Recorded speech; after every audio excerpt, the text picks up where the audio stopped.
This Write Bite is going to show you how to successfully embed a quotation into your own writing. You're going to do this by creating a quote sandwich. A quote sandwich is made up of 2 pieces of bread and a filling.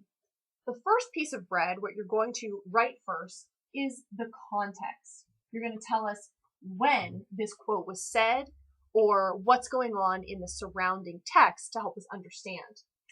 The second part, the filling, is your quote. And this is something that you've chosen because you think it supports your overall thesis. Once you've put in the quote, don't forget the lettuce in your sandwich. Lettuce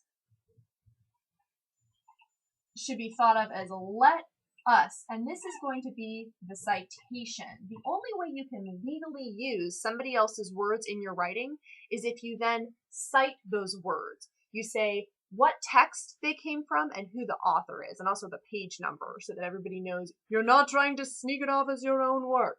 All right? The final piece of bread is your commentary. You've gone to the trouble of selecting a quote that supports your thesis. Your commentary's job is to show the reader the connection. Why is this quote helping to advance your argument? So now I'm going to show you an example so you can see the quote sandwich in action.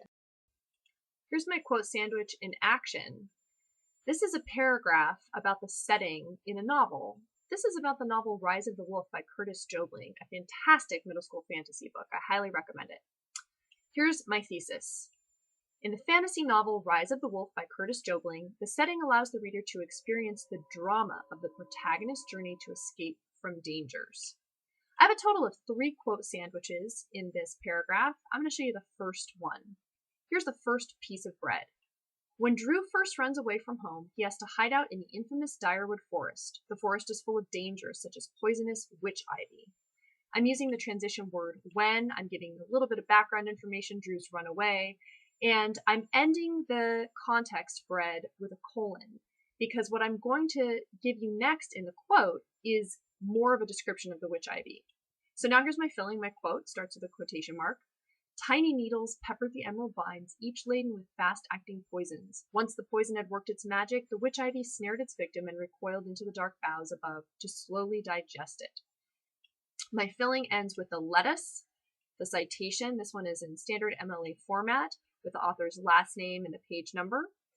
And then I'm going to follow that up with my final piece of bread, the commentary. The fact that even the plants are his enemies shows how scary and lonely Drew's world has become after he has been chased away from his family farm. My thesis was telling you that the setting was going to show drama and really allow you to experience that drama. And my commentary is saying, hey, in a place where even plants can attack you, you must be alone and scared. Use the quote sandwich anytime you're quoting text in your own writing, whether it's from a novel, a play, an essay, a short story, or even a poem. Your first piece of bread, your context, your sandwich filling with its lettuce or its citation, and your last piece of bread, your commentary that helps bring people back to the thesis and really underscores why your point of view is correct. If you found this Write Bite helpful, please share it. And if you want more writing tips and information about online writing classes, visit wholeed.com.